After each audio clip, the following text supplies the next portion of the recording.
अस्सलामुअलैकुम वरहमतुल्लाहि वबरकातुहू। नाज़रीन, उम्मीद करता हूँ आप सब खैरियत आफियत के साथ होंगे। आइए इंशाअल्लाह अज़्ज़ा वजल आज की इस वीडियो में उर्दू लिखना सीखें। आज का जो हमारा मौज़ू है वो उर्दू लिखना कैसे सीखे, इसका पार्ट नंबर 4 पार्ट नंबर 4 इंशाअल्लाह अज़्ज़ा वजल पढ़ेंगे। और चूँकि चौथा पार्ट है तो जाहिर सी बात है कि इससे पहले 3 पार्ट्स हो चुके हैं, जिसमें उर्दू अल्फ़ाबेट्स के बारे में भी लिखने के बारे में बताया गया कि उर्दू हरूफ को हमें उर्दू अल्फ़ाबेट्स को किस तरह लिखना है और किस हर्फ की जो शक्ल है वो किस तरह होगी, किसकी ऊंचाई कितनी होगी, लंबाई कितनी होगी, मोटाई कितनी होगी, गोलाई कितनी होगी। तो कुछ हुरूफ जो है वो हो चुके हैं, ठीक है, पार्ट नंबर 1, 2 और 3 में। अब आइए इंशाअल्लाह अज़्ज़ा वजल पार्ट नंबर जो 4 है आज की जो वीडियो, इसको हम कंटिन्यू करते हैं सीन से, ठीक है। जे तक हमने लिख लिया मतलब अलिफ बे से लेकर जे तक। अब आइए सीन सब इंशाअल्लाह अज़्ज़ा वजल कंटिन्यू करते हैं।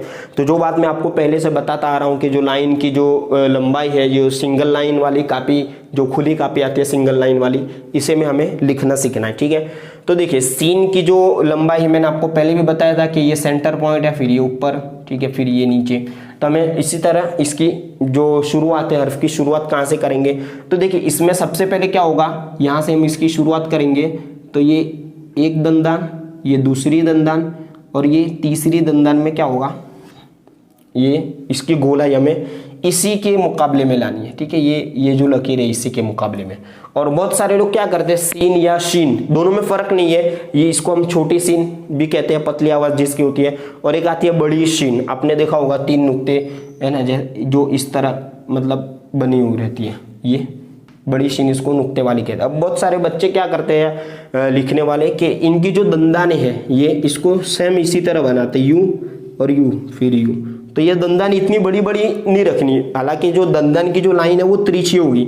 यानी ये जो लाइन है ना, जैसे हम ये तिरछी लाइन एक बना, मैं आपको मिसाल के तौर पे दिखाता हूँ। ये एक तिरछी लाइन, ये दूसरी तिरछी लाइन, ये तीसरी तिरछी लाइन। तो ये तिरछी लाइन में इस तरह ये मिल जाएगा। अब ये देखिए और ये देखिए, तो ये जो इनकी दंदान है वो तिरछी लाइन से स्टार्ट होगी, ठीक है। तो इस तरह हमें बिल्कुल सेम दंदान है, मतलब बड़ी भी दंदान नहीं करनी, चूँकि फिर बहुत मरतबा क्या होता है, ये तो सीन पूरा है, ठीक है। मान लीजिए ये दंदान की इतनी है ना, और ये इतनी, ठीक है। ये दंदान की साइज आप देख सकते हैं। अब क्या होता है, कभी सीन आधा भी होता है। अब अगर कोई इसकी दंदान ही इतनी बड़ी बड़ी बनाएगा, फिर जो सब लिखेगा तो ये कितनी बड़ी दंदान है, यानी अगर कोई इसको देखेगा तो ये थोड़ी बड़ी हो जाएगी तो लाम ही लगेगी, ठीक है। तो इस तरह इसकी दंदान की साइज को मद्देनजर रखना है, जब पूरा लिखे तब भी और जब इसको हम आधा लिखे। देखिए तो ये सीन हो गया, इसके आप देख लीजिए ये लकीर से आप इसको चिपका के भी लिख सकते हैं, है ना। चूँकि मैं बोर्ड पे लिख रहा हूँ इसलिए मुझे इसको अलग रखना पड़ेगा। देखिए सीन है, कापी में भी आपको बताया जाएगा, ठीक है। तो ये एक दंदान, 2 दंदान और ये यहाँ से ये हमें इसको शुरू करना है, और इसकी जो लंबाई है यहाँ से यूं करके यहाँ तक लानी है, ठीक है। इसकी जो लकीर है वो ज़्यादा ऊपर नहीं लानी। और ये आप इसकी तिरछी लाइन की भी प्रैक्टिस कर लीजिए ना, क्योंकि बड़े हुरूफ लिखने में थोड़ी प्रॉब्लम आती है, लेकिन अगर आप कापी में देखेंगे ना तो कापी में इसको कैसे लिखते हैं, इस तरह रुक रुक के इस तरह लिखते हैं। अब देखिए ये छोटी साइज़ में लिखा और ये बड़ी साइज़ में, तो इसमें आप फ़र्क देख सकते हैं कि जितना बड़ा लिखेंगे इतने थोड़ी हुरूफ की जो शक्ल है वो थोड़ी सी बदल जाती है। मतलब लिखने में चूँकि ज़्यादा प्रैक्टिस होती नहीं, जैसे मैं भी बोर्ड पे लिखने की इतनी ज़्यादा प्रैक्टिस है नहीं, लेकिन खासकर हमारे जो सब्सक्राइबर्स हैं उनके कॉमेंट के बिना पर इनको मैंने बताया। तो ये सीन है और इसके हुई ऊपर हम इसके ये सेंटर के ऊपर ही जो सेंटर पॉइंट ये आधा, फिर आधे से आधी लकीर के ऊपर ही हम 3 नुक्तों को लगा देंगे, तो ये शीन है, ठीक है। कशिश वाली शीन या बड़ी शीन या नुक्ते वाली शीन भी हम इसको कह सकते हैं, ठीक है। तो सीन शीन। अब इसके बाद वाला जो हर्फ आ रहा है ना, एक चैलेंज वाला हर्फ है जिसको हम सौद कहते हैं। आपको मैं दिखा दूं पहले तो कापी में किस तरह, आप देख सकते हैं कि यहाँ आप देखिए सौद। तो ये जो इसका है ना, ये जो शोशा है इसमें बहुत सारे मिस्टेक कर देते। अब क्या मिस्टेक पहले वो मैं आपको बताता हूँ कि सौद को इस तरह बनाते हैं यूं। चलिए ये तो सही है, लेकिन बहुत सारे क्या करते हैं यूं और यूं। देखिए ये लकीर अलग अगर ज़्यादा नीचे आ जाती है, या फिर ये यूं कर देते हैं या फिर यूं कर देते हैं, ये सब तरीके गलत है। इसमें क्या होता है कि हमें इसकी प्रैक्टिस के लिए पहले तो सौद का जो शोशा है वो ही मेन है। सिर्फ अगर शोशे की प्रैक्टिस करना चाहते हैं तो जैसे बच्चों का आमतौर पर हम क्या है वो पंखड़ी बनाते हैं, मतलब ये फूल होता है, इसकी पंखड़ी इस तरह, फिर इस तरह इस तरह इस तरह। तो इसकी एक पंखड़ी है ना जिसकी गोलाई होती है, इसी तरह हमें सौद की गोलाई रखनी है। अगर सौद बनाते सीख जाएंगे तो फिर आपको दौद बनाते भी आ जाएगा। तो देखिए ये सौद में क्या होगा, पहले हम इसको ये तिरछी लाइन जो इसकी साइज़ है सीन शीन के बराबर ही रहेगी, सीन और शीन।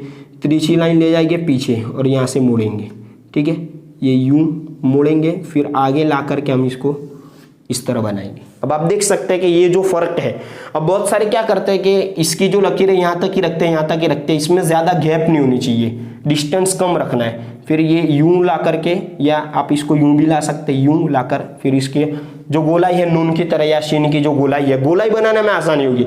और हमेशा याद हमें ये रखना है कि ये जो लकीर है इसके बराबर में होनी चाहिए, इससे ज़्यादा ऊपर नहीं जानी चाहिए। तो ये सौद हो गया, ठीक है।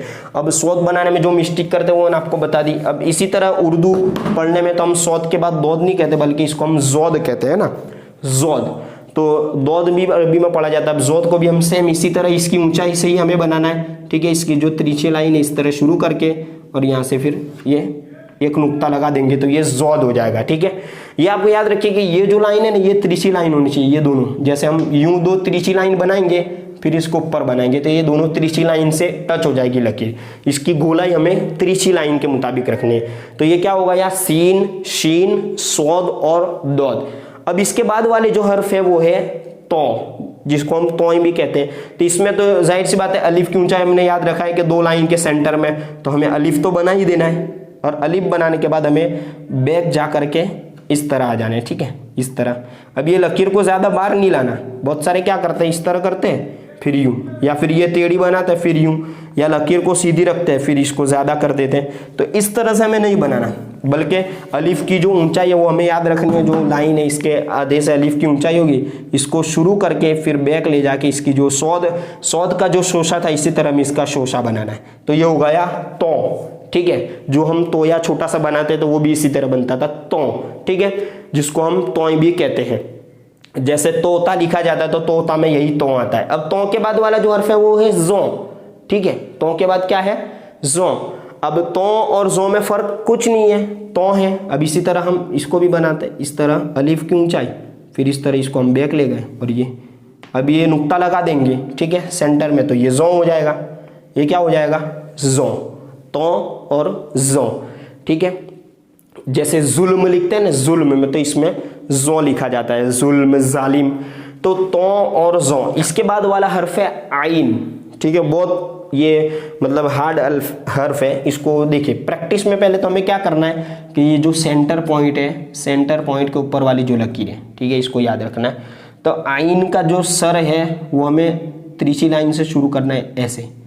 ये सर यहाँ से शुरू किया और यहाँ से इसकी गोलाई को हम इस तरह लेंगे और यहाँ से फिर इस तरह कर देंगे, ठीक है। अब देखिए ये आइन अगर आप यहाँ से देखेंगे, ये आपको मैं चले बीच में ही लिख कर बताता हूँ कि इसकी जो गोलाई है इसमें क्या फ़र्क हमें रखना है। देखिए ये आइन का जो सर है वो हमें तिरछी लाइन से बनाएंगे इस तरह, और ये यूं यहाँ से चिपका करके इसको हम इसकी गोलाई ले लेंगे नीचे तक, जैसे जीम की जो। अब देखिए ये जो लकीर है ना, इसमें आपको फ़र्क कैसे पता चलेगा, ये तिरछी लाइन है। इस तरह ये हमजा का सर जो बनाते हैं ना हमजा, वो भी इस तरह बनेगा, ठीक है। तो ये आइन का सर बना दिया, फिर यहाँ से हम गोलाई से लाइन को लेंगे और यहाँ तक, बस ज़्यादा ऊपर हमें नहीं लेना। जो आधी लाइन से आधी वाला पॉइंट होता है वहाँ तक इसको हम लेंगे, ठीक है। अब बहुत सारे बच्चे क्या करते हैं कि इस तरह करते हैं फिर इस तरह। तो अब आपको याद रखना है कि ये जो है ना लकीर, ये जो गोलाई, इसकी गोलाई के ये बार होने चाहिए, इसी के लेवल में हमें चिपका नहीं देना। बहुत सारे बच्चे जैसे ये और ये दोनों को चिपका देते, तो ये सही नहीं है। इसको देखें आप, इसकी गोलाई बार है, इसका जो जाविया है ये बार है, ठीक है। तो इसको आपको बिल्कुल ही ख्याल रखना है। तो क्या होगा, ये आइन हो गया। अब आइन के बाद वाला जो हर्फ है गैन, गैन भी जिसको कहते हैं, तो सेम इसी तरह बनेगा। देखिए आपको मैं बताता हूँ, ये इसकी ऊंचाई, ये इसका सर, ठीक है, ये हमजा का सर, फिर इसको हमने इस तरह लिया, इसकी ऊंचाई, और ये बस फर्क ये है कि इस पे नुक्ता आएगा, आइन और गैन पे एक नुक्ता आ जाएगा। तो ये हुरूफ को आप याद रखें, इनको बार बार कॉपी में लिखने की कोशिश कीजिए। अगर पूरा नहीं बन रहा तो सिर्फ सर बनाए। सर बनाने के बाद ये आपको याद रखना है कि इसकी जो लकीर है ये इस लेवल से बार होगी, ठीक है। तो ये हमारे आज के हुरूफ हो गए आइन, गैन। अब इंशाअल्लाह अज़्ज़वजल जो फे है वहाँ से इंशाअल्लाह अज़्ज़वजल पार्ट नंबर 5 में, 5वें पार्ट में इंशाअल्लाह अज़्ज़वजल हम उर्दू लिखना कंटिन्यू करेंगे। अस्सलामु अलैकुम वरहमतुल्लाहि वबरकातुहू।